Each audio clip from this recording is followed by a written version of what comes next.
और किसी को देख के टेंशन मैंने ना मिले, लुगाई को देख के जरूर मिल जाती है। हाँ, हमारा एक चेला था, चेला बाहर हंसता रहता था, घर पे जाके उनसे मुंह बना लेता था जैसे पिट के आया। तो हमने धीरे से कहा, हमने कहा एक बात बताओ, तुम बाहर बहुत हंसते रहते हो और घर में जाते ही तुम मुंह क्यों बना लेते हो? बोले गुरुजी अगर घर में हंसते हुए घुस करके प्रवेश करो, लुगाई 50 सवाल पूछती है कहां से आ रहे हो, कहां गए थे, कहां मजे मार रहे थे, अब कौन उत्तर देवे? तो हम कहा करते क्या? बोले बाहर कितने खुश रह ले, पर घर पे ऐसे घुसो जैसे भारी टेंशन में हो तो पूरी रात चुप रहती है। बोले चुप रहती है। बाद में हमें पता लगा वो आदमी भी पंचकुला का ही था। आओ, इसलिए हम ज्यादा बात नहीं किया। अब आज हमें टेंशन नहीं है, आज तो 2 घंटा में फुर्र वाले हैं। आओ तो भैया बुरा ना मानना। देखो भगवान की कथा क्या करती है, कथा क्यों सुननी चाहिए भैया? कथा सुनने से जीवन जीने की कला प्राप्त होती है, लेकिन सुनने भर से काम नहीं चलेगा। तुम कथा में आके बैठ गए ये बड़ी बात नहीं है, कथा तुम्हारे दिल में आकर के बैठ जाए ये बहुत बड़ी बात है। तुम्हारे मन में कथा ना बैठे और तुम जीवन में ना उतार पाओ। जैसे पानी का फॉर्मूला पता कर लो तुम, भैया ये पानी का फॉर्मूला है, ऐसे पानी बनता है, OH2 से फॉर्मूला है इसका, ऐसे ऐसे उसका गुणा भाग है। अब तुम खूब पढ़ाई कर लो, पर प्यास लगेगी तो फॉर्मूला काम नहीं करेगा, पानी ही काम करेगा, वरना निपट जाओगे, जल्दी ठटरी भर जाएगी, 13वीं हो जाएगी। हाँ जी या ना जी? तो फॉर्मूला से प्यास नहीं बुझेगी, प्यास तो पीने से ही बुझेगी। वैसे ही कथा सुनने से कल्याण नहीं होगा, कथा को जीवन में उतारने से तुम्हारा कल्याण होगा। पर कल्याण कब? कथा राम जी की है कल्याणकारी, मगर ये करेगी असर भी, मगर ये करेगी असर। अगर राम जी की कथा या हनुमान जी की कथा मेरे प्रिय श्रोताओ तुम सुनोगे तो थोड़ा समय तो लगेगा, आनंद आने में, थोड़ा मस्ती आने में, थोड़ा समझ आने में आनंद आएगा, लेकिन धीरे धीरे जब तुम समझने लगोगे तो तुम्हें कथा के अलावा, भगवान के अलावा कुछ भी नजर नहीं आएगा, फिर वही प्रिय लगने लगेगा। बोलो सीताराम, जोर से बोलो, और जोर से बोलो, और जोर से बोलो। तो अब आप कहो महाराज कितनी कथाएं सुनने से भगवान की कृपा हो जाएगी? देखो भगवान की कृपा का कोई पैरामीटर नहीं है, उनकी कृपा के ऊपर है। न जाने कौन से गुण पर दयानिधि रीझ जाते हैं, किस गुण पर भगवान रीझ जाए कोई ठिकाना नहीं है। कहा वो तुम्हारी बोलचाल पे रीझ जाए, कहो तुम्हारे तिलक पे रीझ जाए, कहो तुम्हारे तोतली बानी पे रीझ जाए। एक वृंदावन में महात्मा जी रहते थे, बड़े सीधे साधे, पढ़े लिखे नहीं थे, गैया चराते थे, गाय, सीधे साधे। एक गांव का आदमी आया, बोला महाराज हम पढ़े लिखे नहीं हैं पर गुरु बनाना है, गुरु। आदमी भी पंचकुला का था। तो महात्मा जी बोले बना लो, बोले बन जाओ। बोले महाराज आप गुरु जी, हम चेला, मंत्र दो, मंत्र। अच्छा वो आदमी भी पढ़ा लिखा नहीं था क्योंकि पंचकुला का था। तो गुरुजी ने मंत्र, नहीं पंचकुला के तो पढ़े लिखे होते हैं, वो नहीं था क्योंकि वो 13 नंबर सेक्टर में रहता था। तो गुरुजी ने मंत्र दे दिया, तुम पढ़े लिखे नहीं हो, गोपाल कहा करो, गोपाल गोपाल गोपाल गोपाल गोपाल। उसने कहा बहुत बढ़िया। अब वो घर आया, गोपाल गोपाल गोपाल गोपाल गोपाल गोपाल। पत्नी बोली गोपाल गोपाल का चल रहा है, खाना खा लो, दिन भर हो गया है। अब वो भूल गया, जैसे ही खाना खा के फ्री हुआ वो भूल गया कि मंत्र क्या था। अब पूरी रात रोता रहा, पत्नी को पीटता रहा, तेरे चक्कर में, खाना के चक्कर में गुरुजी का मंत्र और भूल गए। अब पता नहीं गुरुजी कहाँ हो गए। तो दिमाग लगा था क्या था क्या था, गा से था, गा से। अब गोपाल तो भूल गया, गप्पू जी याद आ गए। अब लगा अरे अरे मिल गया मिल गया, गप्पू जी गप्पू जी गप्पू जी गप्पू जी गप्पू जी गप्पू जी गप्पू जी। अब लिए माला, गप्पू जी गप्पू। पत्नी बोली यही करते रहोगे, खा तो लो। चुप, गप्पू जी गप्पू जी, कल तूने बोला था गप्पू जी गप्पू जी गप्पू, कल हम भूल गए थे, गप्पू जी गप्पू जी गप्पू जी गप्पू जी। तो पत्नी बोली महाराज नाराज ना हो, कल भूल गए थे, ऐसे तो तुम भोजन नहीं करोगे, जिंदगी निकल जाएगी। एक काम करो, जब तक तुम भोजन करो तब तक हम जप रहे, हमें दे दो। चूंकि वो पत्नी भी पंचकुला की थी, उसका नाम मुन्नी बाई था, तो पंचकुला की माताएं तो बुद्धिमान होती ही है। अब वो भोजन करने लगा, अब उसकी पत्नी गप्पू जी गप्पू जी गप्पू जी, एक रोटी ले लो गप्पू जी गप्पू जी गप्पू जी गप्पू, थोड़ा सब्जी ले लो गप्पू जी गप्पू जी गप्पू जी। अब इसने भोजन किया, हाथ धोए, ले आओ हमारा मंत्र हमें दे दो, लो गप्पू जी। अब इसने ले लिया गप्पू जी गप्पू जी गप्पू जी गप्पू जी। अब गायों को लेकर के जंगल में गया। भगवान श्री कृष्ण रुक्मणी जी दोनों द्वारका में रहते थे, पुराना जमाना। भगवान अपनी रुक्मणी जी से बोले कहो तो घूमने चले, बोले चलो। अब भगवान घूमने गए तो उसी जंगल में चले गए जहां वो बैठा हुआ गायों को चरा रहा था। गप्पू जी गप्पू जी गप्पू जी गप्पू जी गप्पू जी गप्पू जी गप्पू जी गप्पू जी गप्पू जी चिल्ला रहा था। रुक्मणी जी ने देखा बड़ा प्यारा भगत है, धीरे से पूछा महाराज ये किसका भजन कर रहा? भगवान बोला हमारा। तो रुक्मणी जी बोली हमने आपके सहस्त्र नाम पढ़े, 1000 नाम पढ़े, 100 नाम पढ़े, पर कहीं गप्पू जी तो है ही नहीं है। गोपाल है, गोविंद है, माधव है, दामोदर है, कृष्ण है, नारायण है, चक्र सुदर्शन धारी है, बनवारी है, चितचोर हो, माखन चोर हो, छलिया हो, गिरधर हो, कृष्णा हो, कान्हा हो, नंद नंदन हो, यशोदा नंदन हो, देवकी नंदन हो, पर ये गप्पू जी कब लग गया? भगवान बोले अगर तुम्हें हम पे भरोसा ना हो जाओ पूछ लो। अब वो गए, रुक्मणी जी दूसरा भेष बनाया और हाथ जोड़ करके बोले भैया ये तुम किसका नाम ले रहे हो? अब उसे लगा कि अगर इनको जवाब देंगे तो भूल जाएंगे, तो लगा गप्पू जी गप्पू जी गप्पू जी गप्पू जी गप्पू जी गप्पू जी गप्पू जी गप्पू जी। अरे बताओ तो भैया, हाथ मत हिलाओ, किसका नाम जप कर रहे हो? गप्पू जी गप्पू जी गप्पू जी गप्पू जी गप्पू जी गप्पू जी गप्पू जी गप्पू जी गप्पू गप्पू जी गप्पू जी गप्पू जी। अरे भैया हाथ मत हिलाओ, बताओ किसका नाम जप कर रहे? सोच चिल्ला के इसे लगा कि ये तो भुलवा देगी, कल घरवाली के चक्कर में भूल गए थे, आज बाहर वाली के चक्कर में भूल जाएंगे।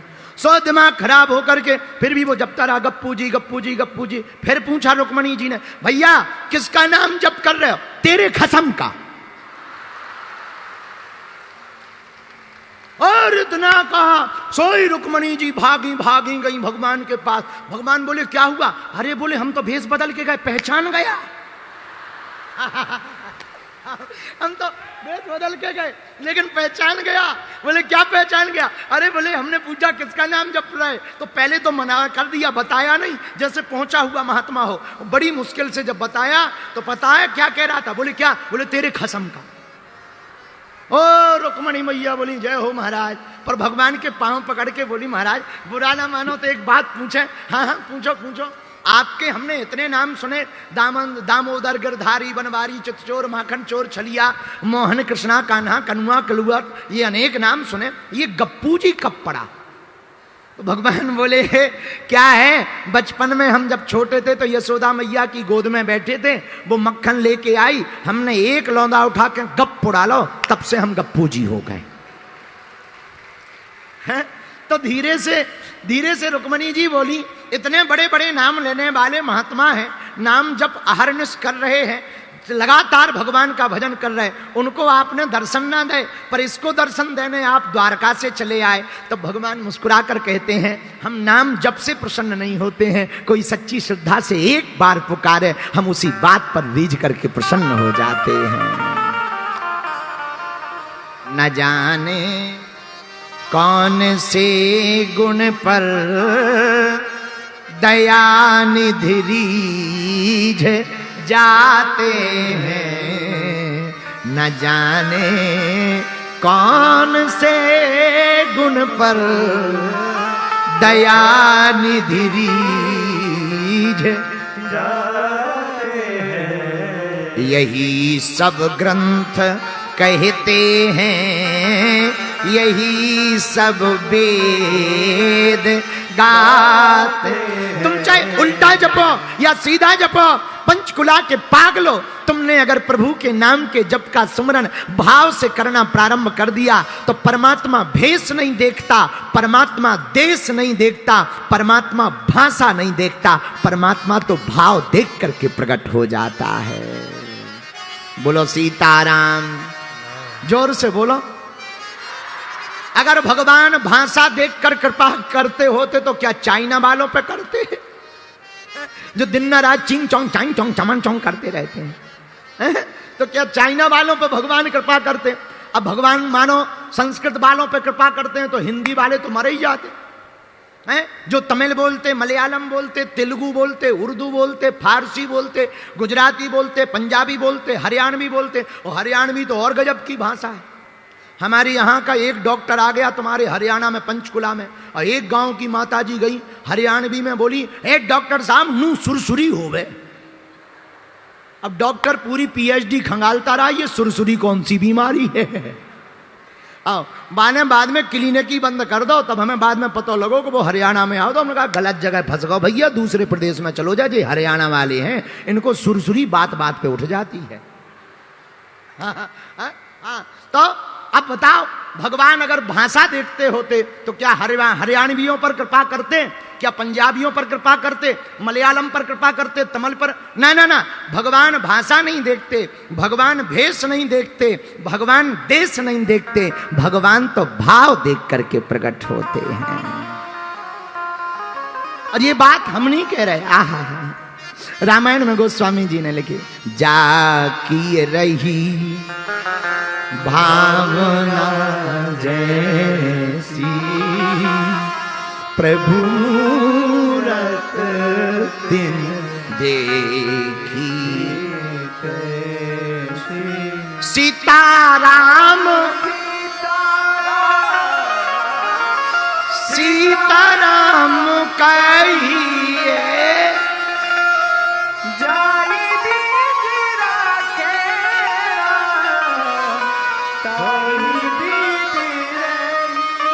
तो मेरे पागलो आज की कथा का सूत्र नोट कर लो, भगवान भाषा से प्रकट नहीं होते, भगवान तो भाव से प्रकट होते हैं। प्रेम के भूखे हैं भगवान, राम ही केवल प्रेम प्यारा, वो तो प्रेम देखकर प्रसन्न होते। अगर भगवान प्रभाव देखकर प्रसन्न होते तो दुर्योधन के घर भोजन करते, भिलनी के घर जाकर साग का भोग नहीं लगाते। अगर भगवान प्रभाव देखकर कृपा करते होते तो जंगलों में ना जाकर राजाओं के घर पर भोग करते, सबरी के जूठे बेर ना खाते। अगर भगवान प्रभाव देखकर के कृपा करते होते तो किसी अमीर के यहाँ नाव पर बैठते, केवट के यहाँ जाकर के केवट से नाव नहीं मंगाते। भगवान प्रभाव से प्रसन्न नहीं होते, भगवान तो भाव से प्रसन्न होते हैं। राम ही केवल प्रेम प्यारा, जिनका राम जी के चरणों में प्रेम होता है मेरे प्रिय पागलों, उन पर राम जी की कृपा होती है। बोलो सीताराम, जोर से बोलो और जोर से बोलो। अब दूसरा प्रश्न है कि भाव कैसे प्रकट हो। आहा मेरे प्रिय श्रोताओ, भाव को प्रकट करना है तो उनकी मधुर मधुर कथाओं को सुनो, पर कथा सबको सुनने नहीं मिलती है। बिनु सत्संग विवेक न होई, राम कृपा बिनु सुलभ न सोई। बिना सत्संग के विवेक जागृत नहीं होता, लेकिन राम जी की कृपा के बिना भैया आपको कुछ मिल भी नहीं सकता। जीवन कठिन लग रहा हो तो सरल हो जाएगा। हाँ, हनुमान जी की चर्चा। सुगम अनुग्रह तुम मेरे,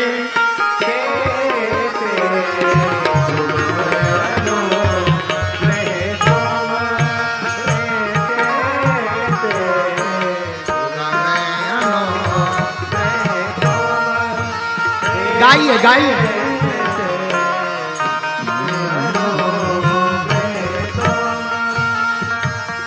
दुर्गम काज जगत के जेते,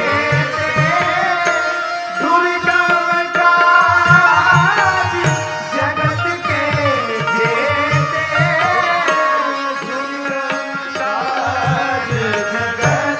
गाओ गाओ। दुर्गम काज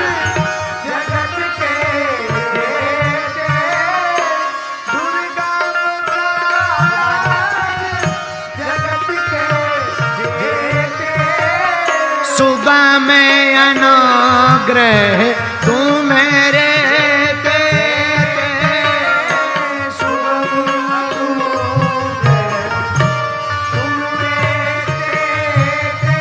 दुर्गम काज जगत के जेते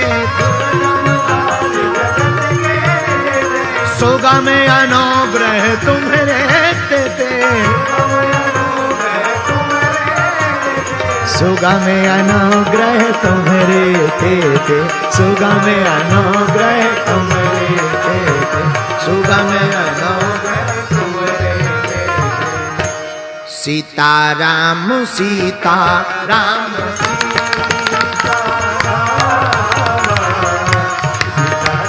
दोनों हाथ उठा के गाइए।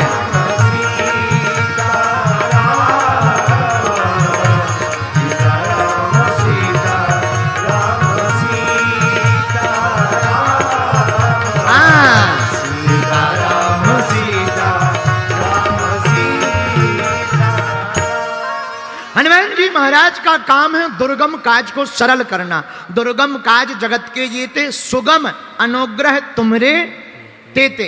हनुमान जी के बहुत काम हैं, उनमें एक ये भी काम है। क्या काम है? कोई काम कठिन हो ये सरल कर देते हैं। अच्छा, कठिन क्या था? लंका जाना, इन्होंने सरल कर दिया। कठिन क्या था? जानकी का पता लगाना, इन्होंने सरल कर दिया। कठिन क्या था? रावण का मान मर्दन करना, हनुमान जी ने सरल कर दिया। मेरे पागलों,